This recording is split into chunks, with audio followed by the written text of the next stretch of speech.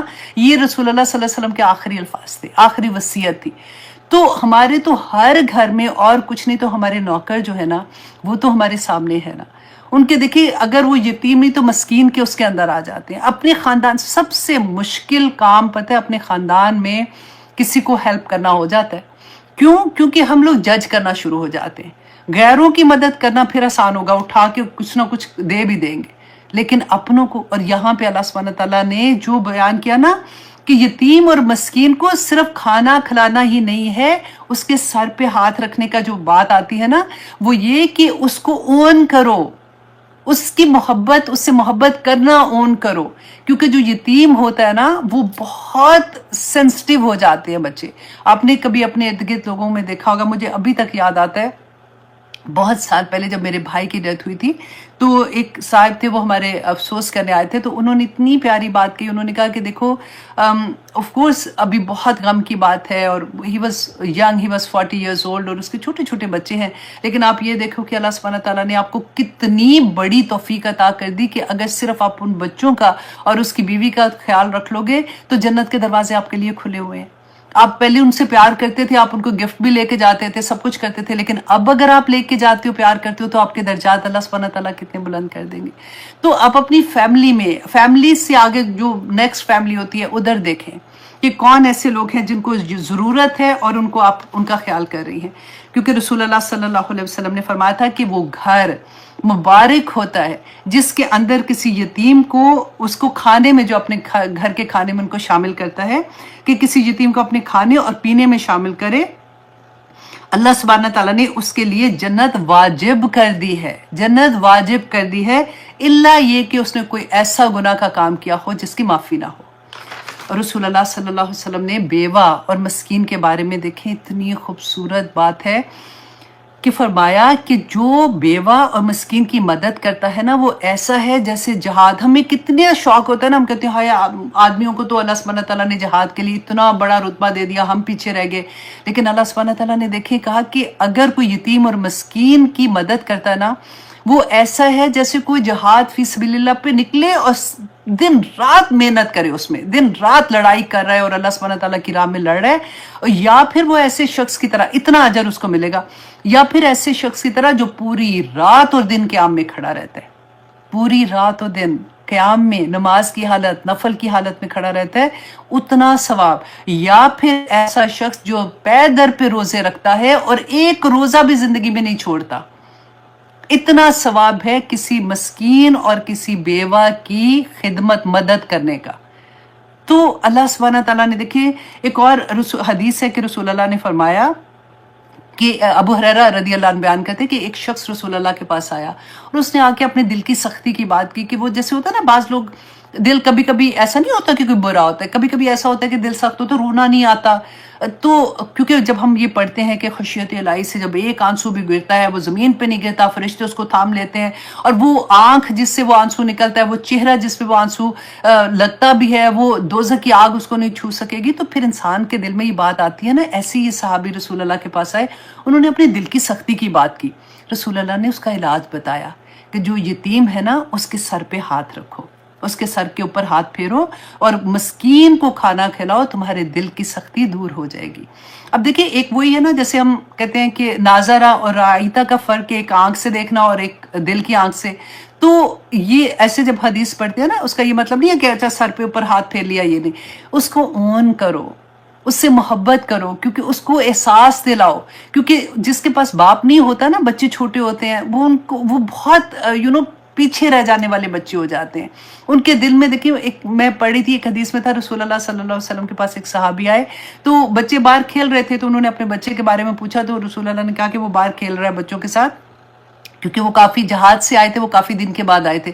تو وہ جب اس کو ملنے کے لیے جانے لگے نا, بچے کو ملنے کے دیکھیں اتنے دن کے بعد کتنا شوق ہے, تو رسول اللہ نے ایک دم سے اس کو روکا اور کہا کہ دیکھو جب تم اپنے بچے سے ملو نا تو ایسے اتنے زور اور گرم جوشی سے نہ ملنا کیونکہ اگر وہ بچے جن کا باپ نہیں ہے، کیونکہ جنگوں میں شہید بھی تو ہو جاتے تھے نا بہت سے لوگ، تو جن کے باپ نہیں ہے نا، تو ان کا دل چھوٹا ہو جائے گا. دیکھیں کتنی بڑی بات ہے. صرف اس بات کو خیال رکھنا کہ ہم اپنے بچے کے، دیکھیں ہم اپنے بچوں کو جیسے ٹوائز لاتے ہیں، ہمارے بھرے ہوتے ہیں، ان کے کپڑے کس طرح سے ہمیں شوق ہوتا ہے، ان کے کھانے کا.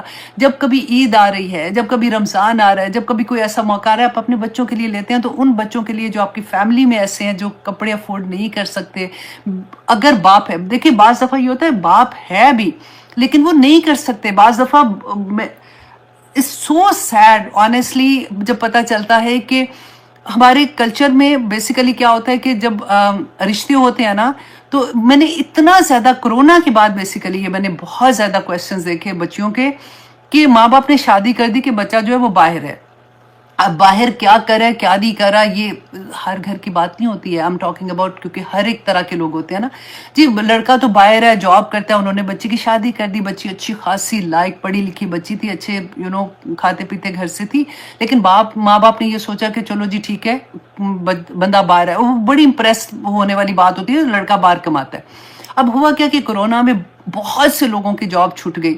اب وہ بچے کے پاس تو کوئی ہنر تو تھا نہیں. اب وہ ہوتا ہے نا کوئی ڈرائیوری کرنے چلے جاتے ہیں، تو کوئی کسی کام سے ایسے چھوٹے موٹے کام کرنے کے لیے چلے جاتے ہیں. جب وہ واپس پاکستان آئے تو کوئی جاب ہی نہیں تھی.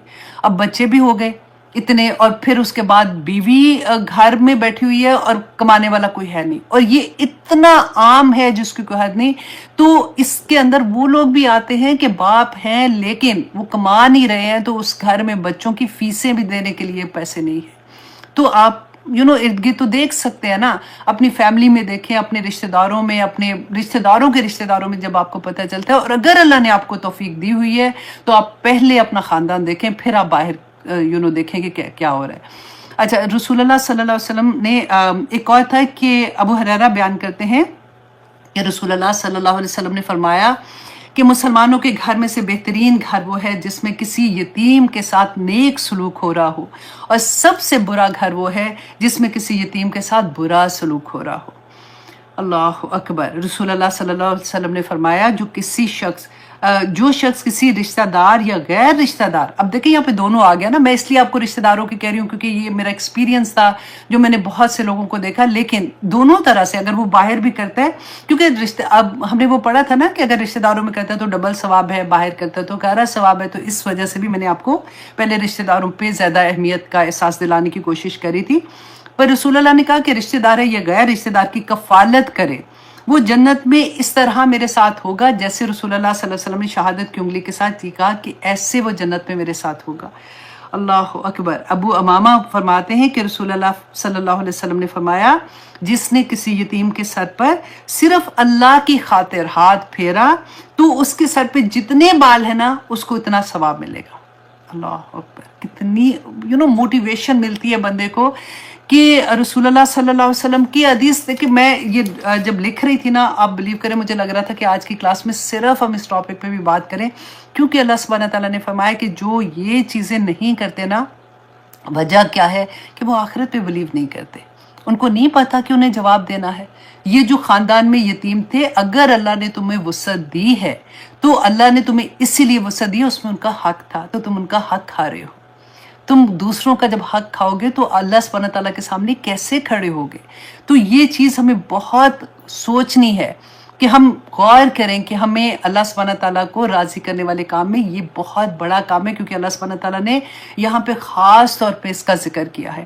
اب اگلی جو 4 آیات ہیں نا، یہ مدنی دور کی آیات ہیں. تو اس میں ہم دیکھتے ہیں کہ اللہ سبحانہ تعالیٰ نے کیا فرمایا کہ فَوَيْلٌ لِّلْمُصَلِّينَ. اللہ اکبر. پس ہلاکت ہے نمازیوں کے لیے. غور کریں ذرا، غور کریں. فَوَيْلٌ لِّلْمُصَلِّينَ. ویل کون سی وادی تھی؟ ہم نے پڑھا تھا نا کہ ویل دوزخ کی وہ وادی ہے جس سے دوزخ بھی پناہ مانگتی ہے. سارے دوزخی جو ہوں گے، کیونکہ ہر ایک کو اس کی سزا کے مطابق اس کی درجات ہیں دوزخ کے اندر. تو جتنے دوزخی ہیں ان کی خون اور پیپ اس جگہ پہ اکٹھی ہوگی، اور یہاں پہ جو دوزخی ہوں گے نا، فَوَيْلٌ لِّلْمُصَلِّينَ، ان کو یہ پلائی جائے گی. جب ان کو پیاس لگے گی اس کے لیے خاص ورڈ آتا ہے کہ بولس کے نام سے آتا ہے کہ وہ جگہ ہوگی جو ریا کرتے تھے اپنی نمازوں میں، جو اپنی نمازوں سے غافل تھے۔ یہاں پہ اللہ سبحانہ تعالیٰ فرما رہے ہیں کہ فویل للمصلین، کہ ان نمازیوں کے لیے ویل ہے، الذین هم عن صلاتهم ساہون، جو اپنی نمازوں سے غافل ہے۔ اب یہاں پہ رک کے آپ دیکھیے کہ یہاں پہ اللہ تیرا احسان کہ اللہ سبحانہ تعالیٰ نے فی صلاتہم نہیں کہا۔ اگر فی کہتے نا، کیونکہ نماز کے اندر تو سہو ہو جاتا ہے، سجدہ سہو ہم نے پڑھا نا، ساہون سے ہی ہے وہ، کہ نماز کے اندر ہمیں غلطی لگ جاتی ہے، کبھی ہم پڑھتے ہیں دماغ ادھر ادھر ہو جاتا ہے، چیزیں بھول جاتی ہیں، پھر ہم سجدہ سہو کر لیتے ہیں۔ لیکن اللہ سبحانہ تعالیٰ نے یہاں ان صلاتہم کہا کہ اپنی نمازوں سے غفلت برتتے ہیں، اپنی نمازوں سے غافل ہوتے ہیں۔ یہ نمازی ہیں، آپ سوچئے ذرا کہ وہ جو نماز نہیں پڑھے ان کا کیا حال ہوگا۔ لوگ کہتے ہیں جی کیا مطلب اللہ سبحانہ تعالیٰ نے کچھ نہیں، رحیم ہے کریم ہے معاف کر دینا، یہی سنتے ہیں نا۔ یہاں بھی اللہ سبحانہ تعالیٰ کیا کہہ رہے ہیں، کہتے ہیں کہ جی حقوق اللہ تو اللہ نے معاف کر دینے ہیں، کچھ بھی نہیں ہونا، دیکھ لینا انشاءاللہ۔ یہاں پہ اللہ سبحانہ تعالیٰ فرماتے ہیں فویل للمصلین الذین هم عن صلاتہم ساہون، جو اپنی نمازوں سے ہی غافل ہے۔ غافل کیا ہوتا ہے؟ نماز کا وقت ہے، نماز پڑھنا ہے، پتہ ہے اول وقت ہے، لیکن اس کو لٹکاتے جائیں گے لٹکاتے جائیں گے لٹکاتے جائیں گے، اور وہ وقت آ جائے گا کہ بالکل نماز ختم ہونے کا وقت ہے تو وہ کہتے ہیں نا ٹھونگے مارنا جیسے، اس طرح سے نماز پڑھ لیتے ہیں۔ ساہون، غافل، بالکل۔ اللہ اکبر۔ اور آپ ذرا غور کرو، جب ہم نے کبھی کسی فنکشن میں جانا ہو، شادی پہ جانا ہے، پارٹی پہ جانا ہے، یوزلی شام ہوتے ہیں نا، مغرب کے ٹائم ہوتا ہے، اس وقت ہماری نماز کیسی ہوتی ہے؟ اللہ سبحانہ تعالیٰ نے جب کرم کیا، نعمت عطا کی نا، کسی کی شادی ہوئی تھی تو اللہ سبحانہ تعالیٰ اتنی دعائیں مانگ مانگ کے شادی کی، اللہ سبحانہ تعالیٰ کا شکر کہ رشتہ اچھا آ گیا، شادی ہو گئی۔ اس وقت بجائے اس کے کہ ہماری نماز اور بہتر ہو، ہم سجدے میں اور اللہ سبحانہ تعالیٰ کا شکر ادا کریں، اس وقت ہماری نماز کیسی ہوتی ہے؟ ہم نے جب کسی پہ لنچ پہ جانا ہوتا ہے، وہ عین وہ وقت ہوتا ہے جس وقت ظہر کی نماز کا وقت ہوتا ہے، ہماری نماز کیسی ہوتی ہے؟ ویل للمصلین، اللہ سبحانہ تعالیٰ ہم سب پہ رحم کرے۔ اللہ اکبر۔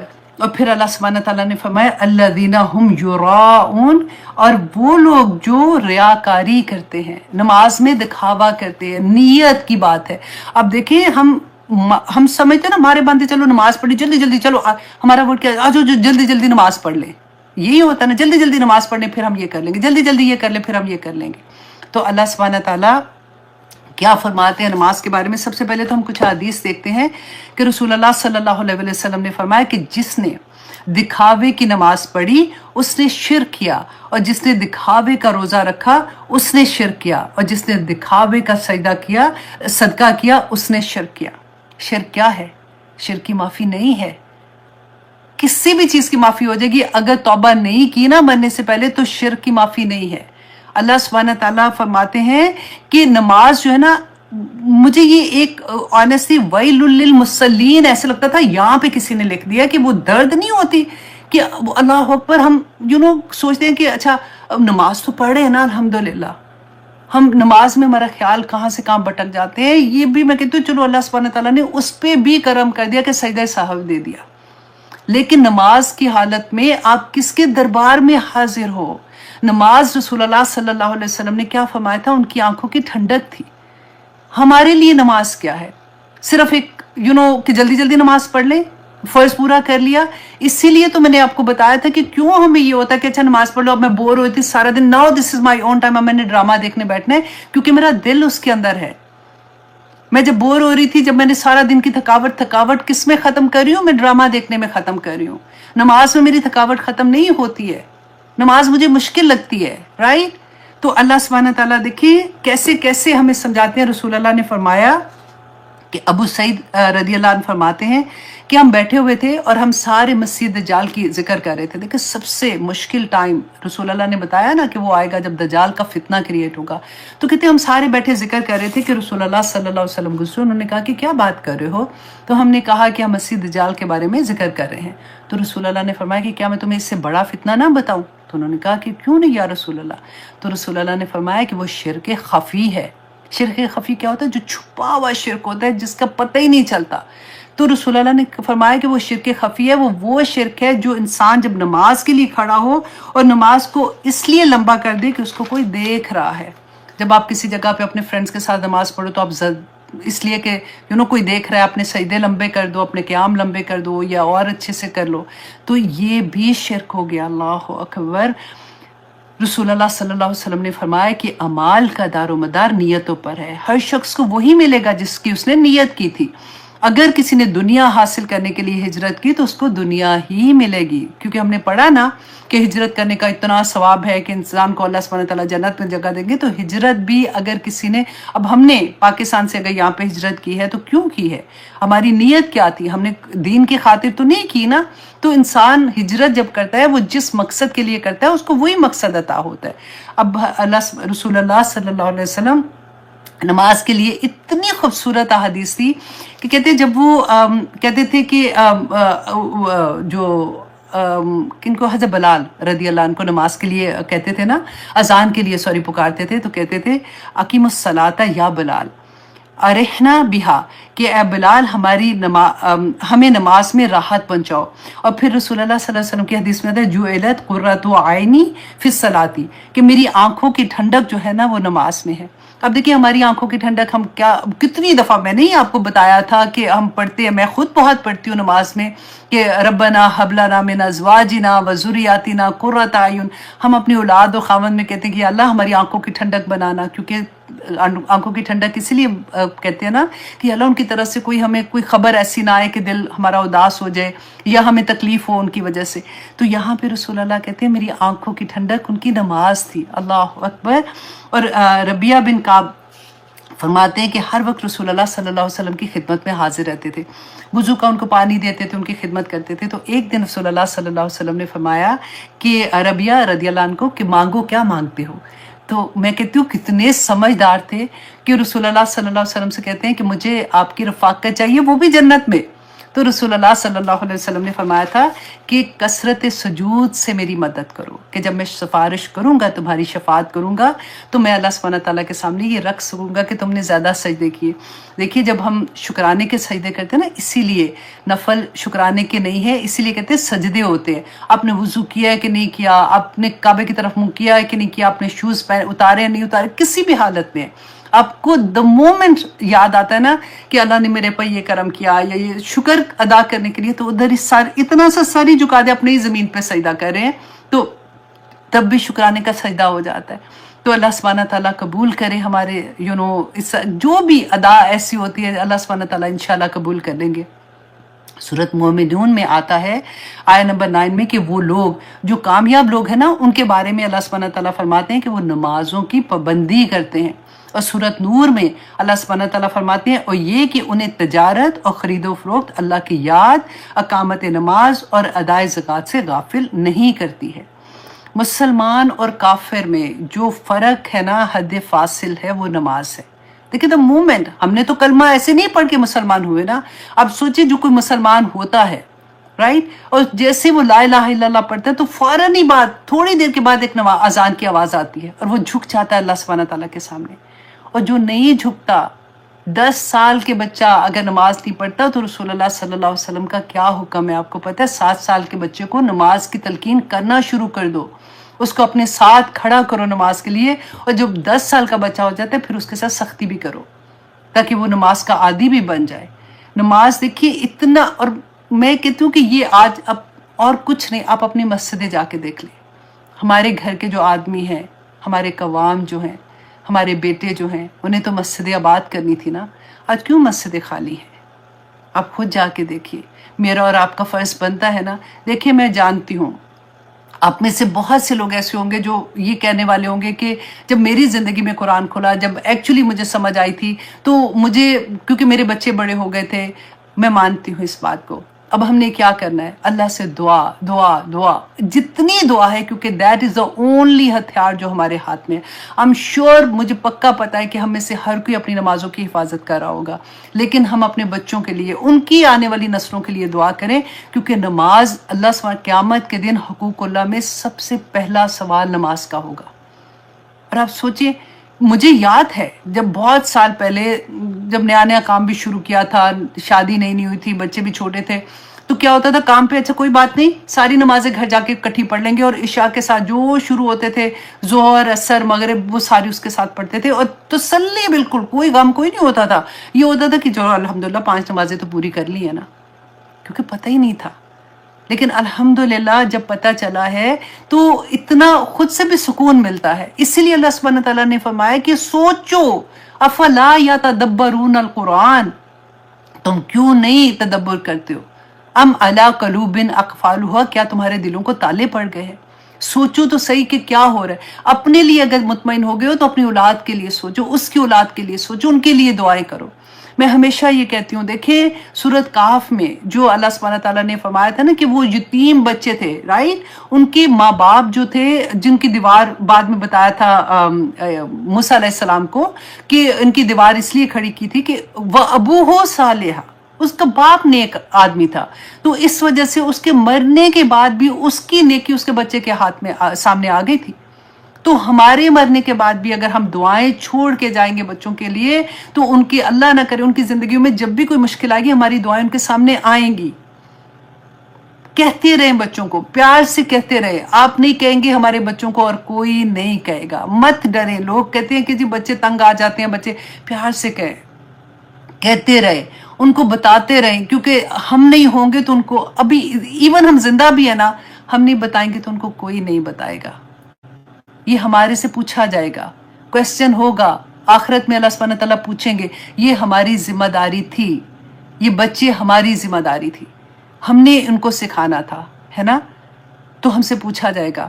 ہم اللہ سبحانہ تعالیٰ سے زندہ ہے نا معافی مانگ سکتے ہیں کہ یا اللہ اس وقت تو مجھے خود نہیں پتا تھا، اب جب پتہ چلا ہے میں ان کو کہہ رہی ہوں، یا اللہ تو میری مدد کر، یا اللہ ان کے دل کھول دے، یا اللہ ان کو، میں جو بات ان سے کہتی ہوں وہ پڑھا کرے پہلے، ربی اشرح لی صدری بچوں کو کہنے سے پہلے پڑھا کریں کہ یا اللہ ان کے دل میں میری بات اتر جائے. یا اللہ میں پیار سے کہتی ہوں، کئی دفعہ وہ چڑ جاتے ہیں، وہ گھبرا جاتے ہیں، یا اللہ مجھے وہ ہمت دے، یا اللہ مجھے وہ توفیق عطا کر کے میں بات کرنے کا سلیقہ مجھے بتا دے کہ میں کیسے کروں. روئیں، دعا کریں ان کے لیے، کیونکہ یہ ان کے بارے میں ہم سے سوال ہوگا. حضرت سمرہ بن جندب جو ہے نا، حضرت سمرہ بن جندب رسول اللہ صلی اللہ علیہ وسلم کی خواب والی حدیث ہے نا، اس کے بارے میں بیان کرتے ہیں کہ رسول اللہ نے فرمایا تھا جب وہ گئے تھے، انہوں نے خواب میں دیکھا تھا کہ قیامت کے بعد کا نقشہ ان کو دکھایا جب گیا تھا، کہ انہوں نے دیکھا کہ کچھ لوگ ایسے ہیں جن کے سر جو ہیں وہ پتھروں سے کچلے جا رہے تھے. تو پوچھا کہ یہ کون لوگ ہیں، تو بتایا کہ یہ وہ لوگ ہیں جو فرض نماز ادا کیے بغیر سو جاتے تھے. اب دیکھیں رسول اللہ نے فرمایا تھا کہ منافقوں پر فجر اور عشاء کی نماز سے بھاری کوئی نماز نہیں ہے. اب سوچیں، اپنے آپ سے کویسچن کریں. فجر کی نماز کئی دفعہ کتنی مشکل لگ جاتی ہے نا، اسپیشلی سردیوں میں بستر سے نکلنا مشکل ہو جاتا ہے. عشاء میں لگتا ہے کہ اب آنکھیں بند ہو رہی ہیں، نیند آ رہی ہے، کیونکہ ہزاروں کام دوسرے کرنے کے بعد آخری پرائورٹی اس کو رکھا ہوتا ہے. منافق کی نشانی یہ ہے کہ اس کی فجر اور عشاء کی نماز اس کو بھاری لگتی ہے. اگر انہیں پتہ چل جائے رسول اللہ نے فرمایا کہ دونوں نمازوں کا ثواب کتنا ہے، تو وہ دونوں نمازوں میں ضرور مسجدوں میں آتے، چاہے گھٹنوں کے بل گھسیٹ کر آتے. اللہ اکبر. رسول اللہ صلی اللہ علیہ وسلم نے فرمایا کہ میں نے ارادہ کیا کہ مؤذن سے کہوں کہ وہ اذان دے اور اقامت کرے، اور پھر ایک آدمی کو یہ حکم دوں کہ وہ نماز کی امامت کرائے، اور خود آگ کا شعلہ لے کر ان لوگوں کے گھروں کو جلا دوں جو اذان اور اقامت کے بعد بھی نماز پڑھنے کے لیے نہیں نکلے. بس یہ ایک حدیث کافی ہے ہمارے لیے. افلا یتدبرون، افلا یتدبرون. اللہ اکبر. حضرت عمر رضی اللہ عنہ کہتے ہیں کہ رسول اللہ نے فرمایا کہ جس شخص نے نماز عصر فوت کر دی، اس کی حالت اس شخص کی طرح ہے جس نے اپنے اہل و عیال، جیسے ایک بندہ ہے وہ گھر آیا، اس کا نہ بیوی بچی، نہ اس کے بچے بچے، نہ اس کا مال بچا، اور سب کچھ ہلاک ہو گیا، سب کچھ ہلاک ہو گیا، ایک عصر کی نماز جان بوجھ کے چھوڑ دی بندے نے. تو اس کے حضرت عمر بیان کرتے ہیں. اور حضرت ابن حبان میں آتا ہے کہ حضرت عبداللہ بن عمر بن عاص رضی اللہ عنہ بیان کہتے ہیں کہ رسول اللہ نے ایک دن نماز کا ذکر کرتے ہوئے فرمایا کہ جس شخص نے نماز کی حفاظت کی جس نے نماز کی، اس کے لیے نماز قیامت کے دن نور، برہان اور نجات کا باعث ہوگی، اور جس نے نماز کی حفاظت نہ کی اس کے لیے قیامت کے دن کوئی نور نہیں ہوگا، نہ برہان ہوگا اور نہ ہی اس کو نجات ملے گی۔ قیامت کے روز اس کا انجام قارون، حامان، فرعون اور ابی بن خلف کے ساتھ ہوگا۔ اللہ اکبر۔ یہ ساری چیزیں ہم نے بار بار پڑھی ہیں۔ قرآن جو ہے نا وہ جیسے ہوتے ہیں نا ریمائنڈرز، بار بار ہمیں یاد کراتا ہے کہ دیکھو تمہیں دنیا میں بھیجنے کا مقصد کیا تھا، کیونکہ دنیا جو ہے نا، اب یہ تو پکا لکھ لے، جنت کا وعدہ آخرت کے بعد ہے۔ دنیا میں جس کے اوپر جو امتحان ہے، ہر انسان امتحان کے اندر ہے۔ ہاں نہ جانے تو وہ اور بات ہے، ان کے لیے بلکہ دعا کرنی چاہیے۔ اللہ سبحانہ تعالیٰ دے کے بھی آزما رہے ہیں، اللہ سبحانہ تعالیٰ لے کے بھی آزما رہے ہیں۔ دے کے آزمانا زیادہ مشکل ہے، کیونکہ جب لے کے آزماتے ہیں نا تو انسان پھر روتا تڑپتا اللہ سبحانہ تعالیٰ کے سامنے جھک جاتا ہے، جا کے اللہ سبحانہ تعالیٰ سے معافیاں مانگ لیتا ہے۔ لیکن جب وہ دیتا ہے تو انسان تکبر میں آ جاتا ہے۔ اللہ سبحانہ تعالیٰ فرماتے ہیں، آگے دیکھیے آیت نمبر 7 میں، وَيَمْنَعُونَ الْمَاعُونَ، اور وہ روکتے ہیں استعمال کی معمولی چیز کو۔ اچھا، معاون کہتے ہیں کہ ایسی چیز جو بغیر کسی تکلف کے کوئی مانگ لینا، ایسے ہی بس کہ یہ نیپکن ذرا دینا جیسے کہہ دیتے ہیں، چھوٹی سی چیز۔ اس وقت کے زمانے میں کیا گھر کا کوئی برتن، کھانا، مطلب کوئی دیش کی مانگ لی یا کوئی ایسی چیز مانگ لی، تو اللہ سبحانہ تعالیٰ فرماتے ہیں وہ چھوٹی سی چیز دینے سے بھی وہ کیا کرتے ہیں، روک دیتے ہیں۔ اچھا، اب آپ یہاں پہ اس آیا کو ذرا رکھ کے دیکھیے کہ آج کل کے کلچر میں، آج کل زمانے میں ہم اپنے یمنعون الماعون کو کیسے دیکھیں۔ جب ہماری شادیاں ہوتی ہیں، اب دیکھیں یہ جہیز کا جو کانسیپٹ تھا یہ کہاں سے آیا تھا؟ ہمارے دین میں تو وہ کانسیپٹ نہیں ہے کہ اتنے بڑے بڑے جہیز نہ بھی دینے، ماں باپ بےچارے ادھار لے لے کے، لوگوں سے زکاتیں لے لے کے کئی دفعہ وہ جہیز پورا کر رہے ہوتے ہیں۔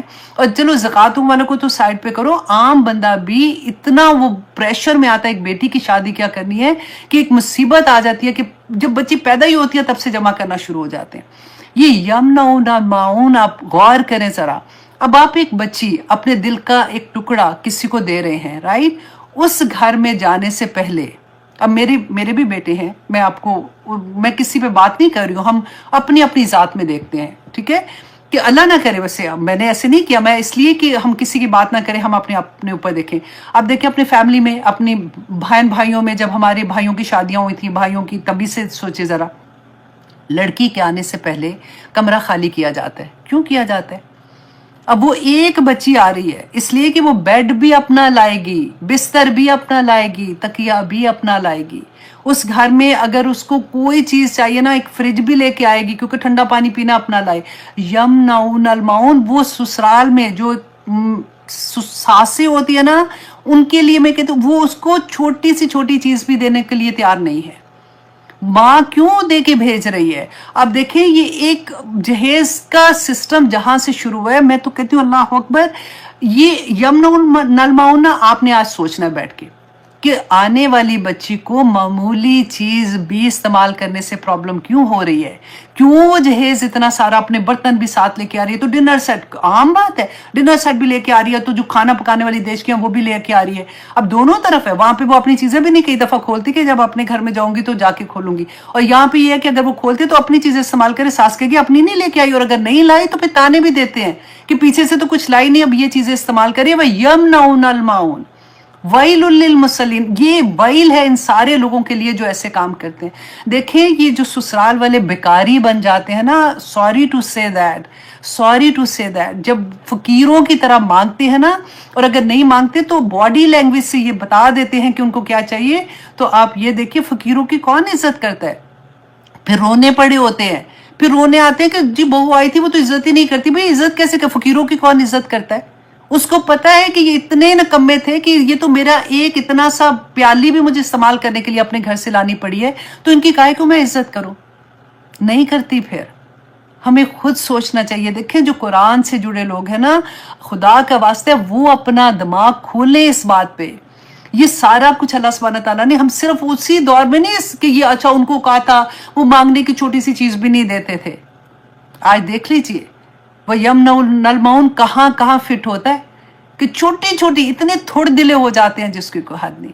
یہ تو آپ کو میں نے ایک ایگزامپل دی ہے کیونکہ ابھی وقت اتنا ہو گیا ہے، لیکن انشاءاللہ آگے بھی اچھا آگے تو سورۃ الکوثر آ رہی ہے، بہت خوبصورت سورہ ہے، انشاءاللہ ہم دیکھیں گے کہ اللہ سبحانہ تعالیٰ نے اس میں ہمارے لیے کیا سبق رکھے ہیں پورا الحمدللہ۔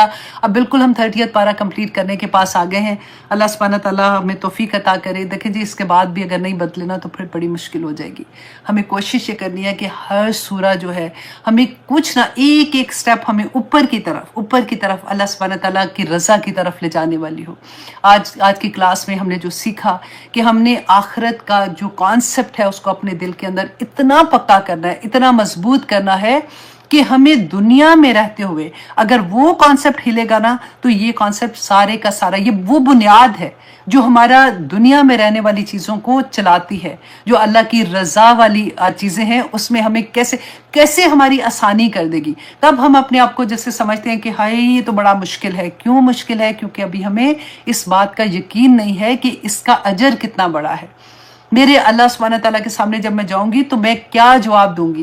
پھر آپ کے لیے کور کرنا کوئی مشکل نہیں ہوگا، پھر آپ کے لیے باہر نکل کے اللہ سبحانہ تعالیٰ کی رضا والے کام کرنا مشکل نہیں ہوگا، پھر آپ کو کسی کو تانا دیتے وقت کروڑ دفعہ سوچنا ہوگا کہ نہیں میں تو ایسے نہیں کر سکتی ہوں، پھر آپ کو کسی کو معاف کرنا مشکل نہیں ہوگا، پھر آپ کو کسی کے حق دینے میں دیکھیں وَيَمْنَعُونَ الْمَعُونَ میں وراثت کو سوچ لیجئے گا کہ ایک ایک چیز دیکھیں کس طرح سے ہڑپ کر جاتے ہیں، پورے کا پورا ہڑپ کر جاتے ہیں۔ اور نہ صرف یہ کہ وہ کوئی ایسے لوگ ہیں جن کو قرآن کا نہیں پتا، دیندار لوگ بھی ہوتے ہیں، تقوی والے بھی لوگ ہوتے ہیں، ایسے لوگ ہوتے ہیں جن کی داڑیاں بڑی بڑی اور نمازی بھی ہوتے ہیں، ناٹ ایوری ون، لیکن جب دینے کی باری آتی ہے نا تو پورا بہنوں کا تو حصہ ایسے ہڑپ کرتے ہیں کہ جیسے کبھی وہ تھا ہی نہیں، اللہ کے سامنے جواب دینا پڑے گا۔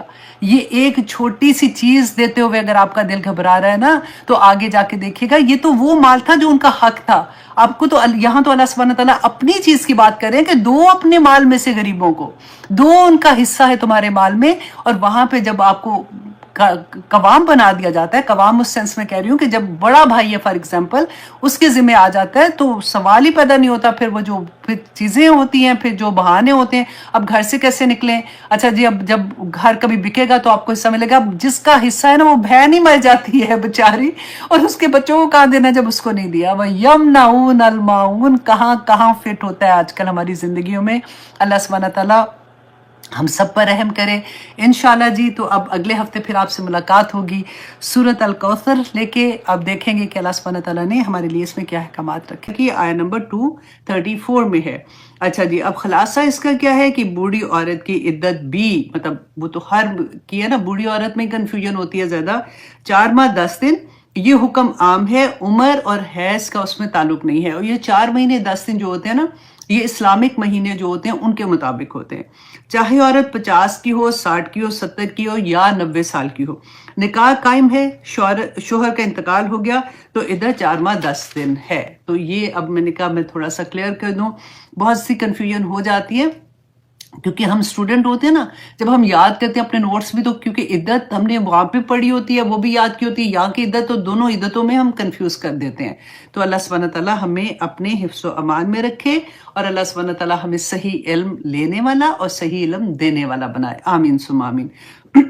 اچھا جی اب ہم آتے ہیں اپنی حدیث کی طرف۔ یہ حدیث جو ہے یہ میں نے آپ کو پہلے بھی سنائی ہے، آج اس لیے بھی سنا رہی ہوں کہ کچھ فرائض ایسے ہیں جن کے بارے میں نا جیسے کہتے ہیں نا حقوق اللہ ہے اور حقوق العباد ہیں، ہم سے ان کا سوال ہوگا۔ ہم نے کتنی دفعہ پڑھا نا کہ نعمتوں کے بارے میں سوال ہوگا جو اللہ سبحانہ تعالیٰ نے دیے ہیں، اسی طرح سے اللہ سبحانہ تعالیٰ نے کچھ فرائض ہمارے ذمے کیے ہوئے ہیں۔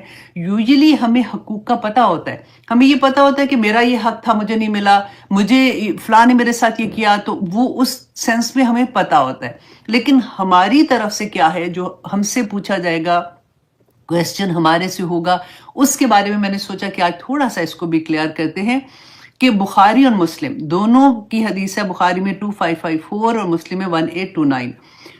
حضرت ابن عمر رضی اللہ عنہما فرماتے ہیں کہ میں نے سنا کہ رسول اللہ صلی اللہ علیہ وسلم نے کہا، اور ان کو فرماتے ہوئے انہوں نے خود سنا ہے، تم سب کے سب ذمہ دار ہو۔ ہر شخص کسی نہ کسی لیول پہ کسی نہ کسی کا ذمہ دار ہوتا ہے۔ انہوں نے فرمایا کیا کہ آدمی جو ہے نا وہ اپنے گھر کا ذمہ دار ہے، کیونکہ قوام ہے تو وہ اس سے پوچھا جائے گا اس کے گھر کے بارے میں، وہ نگران ہے۔ اس سے اپنے اہل خانہ کے بارے میں پوچھا جائے گا۔ آپ دیکھیں آدمی جو ہوتا ہے نا، اس کی تو اتنی بڑی ذمہ داری ہوتی ہے کہ اللہ سبحانہ تعالیٰ نے جیسے فرمایا نا کہ ہم دوزخ کے بارے میں پڑھ رہے ہوتے ہیں کہ کون کون سے لوگ ہیں اللہ سبحانہ تعالیٰ ان کو نہیں معاف کریں گے، انہوں نے تو یہ کیا وہ کیا۔ آخر میں نا ایسے لوگ جیسے فار ایگزامپل نمازیں مس ہو گئی تھیں یا پھر ہم سے کوئی ایسی گناہ ہوگی تو اللہ سبحانہ تعالیٰ وہ کہتے ہیں نا کہ جو مسلمان ہیں ان کو ان کی سزا پوری کرنے کے بعد پھر نکال لیا جائے گا، آخر میں ان کو نکالا جائے گا اور وہ نہر میں جو جنت کے بالکل باہر ہے اس میں سے پھر ان کو دوبارہ سے مطلب نہلا کے واپس نکالا جائے گا۔ تو یہ تو ہم نے پڑھا ہوا ہے، لیکن ایک آدمی یہ رسول اللہ کی حدیث تھی کہ وہ اللہ سبحانہ تعالیٰ اس کو نہیں بخشیں گے، اللہ سبحانہ تعالیٰ رحمت کی نظر بھی اس کے اوپر نہیں ڈالیں گے۔ وہ پتہ ہے کون آدمی ہے؟ وہ ہے دیوس۔ دیوس وہ آدمی ہوتا ہے جس کے گھر میں، اس کے گھر وہ ذمہ دار تھا، اس کے گھر کی عورت اگر فحاشی کر رہی ہے، بے حیائی کے کام کر رہی ہے اور اس کو کوئی فرق نہیں پڑتا۔ اور آپ اب دیکھیے میں کئی دفعہ یہ کہتی ہوں کہ ہم نے نا فحاشی اور بے حیائی کے معیار بدل دیے ہیں۔ وہ رسول اللہ صلی اللہ علیہ وسلم نے فرمایا تھا نا کہ ایک زمانہ آخر میں وہ آئے گا کہ ہم لیبل بدل دیں گے، اندر وہ غلط چیز ہوگی، باہر ہم لیبل چینج کر لیں گے، ہم ان چیزوں کے نام بدل دیں گے، ہم آرٹ کے نام پہ، ہم فیشن کے نام پہ، ہم ماڈرن ہونے کے نام پہ ہم چیزوں کو وہ چیزیں کر جاتے ہیں جو اللہ سبحانہ تعالیٰ کی ناراضگی کا باعث بنتے ہیں۔ اور ہم نے یہ پڑھا ہے کہ اللہ سبحانہ تعالیٰ قیامت کے دن جس کا نامہ اعمال بائیں ہاتھ میں آئے گا تو وہ کیا کہے گا کہ اللہ سبحانہ تعالیٰ نے جواب دیا کہ میں مر ہی جاؤں، مطلب میں ختم ہو جاؤں۔ تو اللہ سبحانہ تعالیٰ نے فرمایا یہ وہ لوگ ہیں جو دنیا میں خوشی کے ساتھ اپنے گھر آتے، تو ان کو کوئی پرواہ نہیں تھا کہ گھر میں جو میری پر ذمہ داری ہے میں دیکھوں کہ یہ پوری طرح سے وہ اللہ سے ان کو ملایا تھا کہ نہیں ملایا تھا، انہوں نے اللہ سبحانہ تعالیٰ کے احکامات کے مطابق زندگی گزارے کہ نہیں، کیونکہ وہ حاکم ہے گھر کا نا۔ اور اچھا اب دوسری طرف آپ دیکھیے کہ اتنی بڑی ذمہ داری کہ عورت اپنے خامند کے گھر کی نگران ہے، اور اس سے اس کی رعیت کے بارے میں، رعیت کہتے ہیں گھر کے لوگ جو ہوتے ہیں نا جو اس کے انڈر ہوتے ہیں، کہ گھر میں رہنے والے اور دیگر افراد جو اس گھر میں رہتے ہیں ان کے بارے میں باس ہوگی، پوچھا جائے گا۔ تو اس لیے اکثر لوگ یہ بات کرتے ہیں کہ کیا ہمیں بچے، بات ہوتی ہے نا کہ اب وہ سنتے نہیں ہیں، ایسے غلط سوسائٹی میں چلے گئے، ایسے غلط طرح سے کپڑے پہنتے ہیں بچے اور یہ وہ، اور پارٹیز میں ایسے جاتے ہیں، لیکن یہاں پہ تو ہم سے تھوڑی پوچھا جائے گا اب ہم کیا کریں۔ لیکن دیکھیے عورت سے اپنے خامند کے گھر کے بارے میں، اس کی اولاد کے بارے میں پوچھا جائے گا۔ اب میں یہ جب پڑھی تھی نا کہ مجھے یہ بھی اتنی کیوٹ بات لگی کہ عورت سے اس کے اور اس کی رعیت، گھر میں رہنے والے اور خامند کے گھر کی نگرانی اور خامند کے بچے جو ہے ان کے بارے میں پوچھا جائے گا۔ تو میں نے کہا دیکھیں یہاں پہ خامند کے بچے کا جو ورڈ تھا نا مجھے وہ بھی تھوڑا سا ایسا لگا، میں نے کہا وہ بھی میں مینشن کر دوں۔ اچھا جو نوکر ہوتے ہیں نا خادم، اس سے اپنے آقا کے مال کے بارے میں پوچھا جائے گا، اس کی رعیت کیا ہے، اس کا جو آقا ہے اس کا مال و اسباب کے بارے میں پوچھا جائے گا۔ تو رسول اللہ صلی اللہ علیہ وسلم نے فرمایا کہ تم سب سے اپنے اپنے دائرے میں جو نگران و ذمہ دار ہو وہ سب سے اس کی رعیت کے بارے میں باس پوس ہوگی، ہر فرد چاہے وہ حکمران ہو، ایک آدمی ہو، حتیٰ کہ گھر کی چار دیواری میں رہنے والی عورت ہو، اس سے بھی اس کی رعیت کے بارے میں کہ اس نے اپنے فرائض ادا کیے تھے کہ نہیں، اس نے بچوں کی اصلاح کی تھی کہ نہیں، اس نے عدل انصاف قائم کیا تھا کہ نہیں، اور ان سب ذمہ داریوں کے بارے میں اس سے سوال کیا جائے گا۔ اللہ اکبر۔ تو اللہ سبحانہ تعالیٰ جی، میں یہ کہتی ہوں نا کہ جو کہتے ہیں نا کئی دفعہ کہ فارغ اتنے ٹائم اتنا تھا یہ وہ کچھ بھی، میں کہتی ہوں کیسے اگر یہ احساس ہو جائے کہ ہمارے ہر لمحے کا سوال ہوگا، ہر چیز کا جواب دینا ہے، تو بندہ تو میں کہتی ہوں پتہ نہیں سارا دن کہاں گزرے، کس سوچ میں گزرے۔ آج انشاءاللہ ہم سورۃ ہمزہ کریں گے اور اس میں ہم دیکھیں گے کہ اللہ سبحانہ تعالیٰ نے جو نعمتیں عطا کی، اب یہ غور سے سنیے، اللہ سبحانہ تعالیٰ نے جو نعمتیں عطا کی ہیں، آنکھیں، کان، ہونٹ، بات، زبان، ان ساری پوری نعمتیں آپ سوچ لیے، تو میں اوپر والی رکھ رہی ہوں نا، ان کے بارے میں جب ہم غلط طرح سے استعمال کرتے ہیں، غلط کیا ہے، ایسا نہیں ہے کہ ہم نے نعوذ باللہ کچھ ایسے بہت ایسی والی حرکت کر دی، وہ چیز جو ہمیں پتہ بھی نہیں چل رہا ہوتا، ہم اپنی زبان سے جو گناہ ایسے کرتے ہیں، ان کی سزا کے بارے میں ہوگا کہ اللہ نے وہ نعمتیں تمہیں کیوں دی تھی اور تم نے ان کا استعمال کیا کیا ہے، اور اگر تم نے ان کا یہ استعمال کیا ہے تو پھر تمہاری سزا کیا ہے۔ آج کی پوری کلاس میں ہم یہ دیکھیں گے، اور اللہ سے ساتھ ساتھ ہم دعا کریں گے کہ یا پاک پروردگار ہمیں توفیق عطا کرنا کہ ہم اس کے ایک ایک لفظ کو سمجھ سکیں، ایک ایک لفظ کی ڈیپتھ کو ہمارے دل کے اندر اتار دے، کیونکہ آج کی کلاس میں جو چیز اللہ سبحانہ تعالیٰ نے منشن کی ہے نا، آنیسٹلی کسی نہ کسی لیول میں ہم میں سے ہر کوئی، خواہ وہ قرآن کے کتنے بھی نزدیک ہو جاتا ہے، کلاسز دن رات لے رہے ہیں، پڑھ بھی رہے ہیں، سب کچھ کر رہے ہیں، پھر بھی کسی نہ کسی صورت میں انوالو ہو جاتے ہیں، انلیس کہ ہم لوگ اتنے کانشیس ہو جائیں کہ ہم نے کیسے اپنے آپ کو روکنا ہے، کیونکہ اتنی خوفناک سزا ہے۔ اور دیکھیے یہاں پہ ہم اس سورہ میں، سورۃ ہمزہ، اس کی آیات جو ہیں ٹوٹل وہ 9 ہے صرف، اور رکوع جو ہے وہ 1 ہے۔ اب اس میں ہم شروع کرتے ہیں، پھر انشاءاللہ آگے دیکھتے ہیں۔ اعوذ باللہ من الشیطان الرجیم، بسم اللہ الرحمن الرحیم۔ ویل، اب یہاں پہ دیکھیے کہ اس کا سب سے پہلے اللہ سبحانہ تعالیٰ نے اس سورہ کا آغاز جو ہے نا، یہ بڑا انیوژل ہے، یوزلی ایسے کسی سورہ کا آغاز نہیں ہوتا، سوائے اب دیکھیے اسی پارہ میں ہم نے پہلے ایک اور سورہ پڑھی تھی، 2 صورتیں پورے قرآن میں ایسی ہیں جس کا آغاز ویلون سے ہوا ہے۔ ویلون کا مطلب کیا ہوتا ہے کہ تباہی ہے، بربادی ہے، ایسے شخص کے لیے بہت بڑا عذاب ہے۔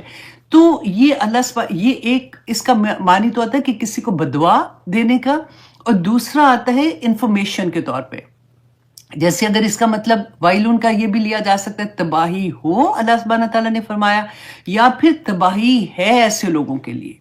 اب یہاں پہ آپ یہ دیکھیے کہ اللہ سبحانہ تعالیٰ تو رحمان ہے، رحیم ہے، کریم ہے، اللہ سبحانہ تعالیٰ تو محبت کرنے والے ہیں، ہے نا۔ ہم میں سے ہر ایک کو یہ پتہ ہے اس بات کا، اور ہم اسی پہ گمان کیے بیٹھے ہوئے ہیں کہ اللہ سبحانہ تعالیٰ نے معاف کر دینا ہے انشاءاللہ۔ اللہ سبحانہ تعالیٰ تو بہت رحمان ہے، کیونکہ ہم نے پڑھا ہے کہ اللہ سبحانہ تعالیٰ نے جب دنیا بنائی تھی نا، تو اس وقت اللہ سبحانہ تعالیٰ نے رحمت کو کریٹ کیا تھا۔ رحمت اللہ سبحانہ تعالیٰ کی مخلوق ہے نا، تو اسی طرح سے اللہ سبحانہ تعالیٰ نے جب رحمت کو کریٹ کیا تو اس کے 100 حصے بنائے، 100 حصے کیے اس کا ایک حصہ اس دنیا میں ہے، اس کا ایک حصہ اس دنیا، پوری دنیا میں آپ کو جتنی محبت ملتی ہے، آپ دیکھتے ہیں جانور، وحشی جانور بھی اپنے بچوں کو کیسے سنبھال کے رکھ رہے ہوتے ہیں نا۔ اب دیکھیے ایون مرغی کو آپ دیکھیے، وہ اپنے پنجے کے نیچے اپنا بچہ نہیں لیتی ہے، کیونکہ اس کے دل میں وہ محبت ہے۔ وہی 1% محبت پوری کائنات میں اللہ سبحانہ تعالیٰ کی ہے۔ اسی لیے آپ ایک ماں کا دل سوچیں، آپ میں سے جو بھی مائیں ہیں آپ انڈرسٹینڈ کر سکتی ہیں کہ ہماری محبت اپنے بچوں کے لیے کیسی ہوتی ہے۔ وہ 1% محبت کی وجہ، اسی لیے ہم کہتے ہیں نا اللہ سبحانہ تعالیٰ 70 گنا زیادہ ماں سے پیار کرتے ہیں، یہ وہ تو اللہ سبحانہ تعالیٰ نے جو 99%، 1% محبت دنیا میں ہے، 99% محبت جو ہے نا، اور اللہ سبحانہ تعالیٰ کی رحمتیں جو ہیں وہ مومن کو، انڈر لائن کرے، مومن کو، جو اللہ کا تقوی رکھتے ہیں نا، مومن کو قیامت کے دن اللہ سبحانہ تعالیٰ دیں گے۔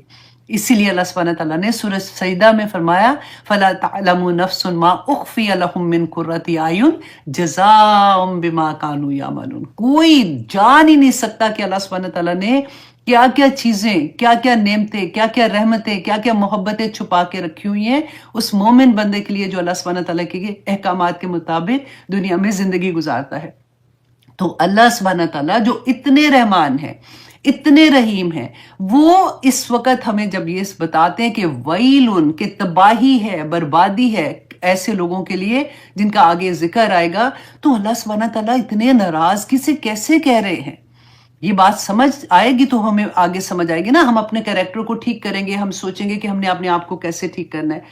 اچھا، وائل کا لفظ جو ہے نا، اب اس کے بارے میں تھوڑا سا دیکھتے ہیں کہ یہ جو ایک خوف کا ورڈ آتا ہے نا، آپ نے اکثر بچوں سے بھی سنا، ماؤں سے سنا ہوگا کہ بچے کہتے ہیں کہ کیا ہمیں سارا وقت ڈراتی رہتی ہیں، یا پھر ہم بچوں کو کیا کہیں، بچوں کو تو ایسے بات کہتے ہیں تو بچے جو ہیں وہ کہتے ہیں کہ سارا وقت تو آپ اللہ سبحانہ تعالیٰ سے ہمیں ڈراتی رہتی ہیں، اس لیے تو بچے ایسے ہو گئے، ایسے ہو کے بہانے ہوتے ہیں نا جیسے ہمارے پاس، کیونکہ ہمارے پاس صحیح والا علم نہیں ہے۔ اب دیکھیے سائنس اگر یہ کہتی ہے، یہ اس سورہ میں ڈرایا ہی ہوا ہے اللہ سبحانہ تعالیٰ نے، سائنس ہمیں جب یہ کہتی ہے کہ جب انسان کے اندر خوف آتا ہے نا، تو خوف انسان کو ایگزٹ اسٹریٹجی جو ہوتی ہے وہ اس کو انسان کو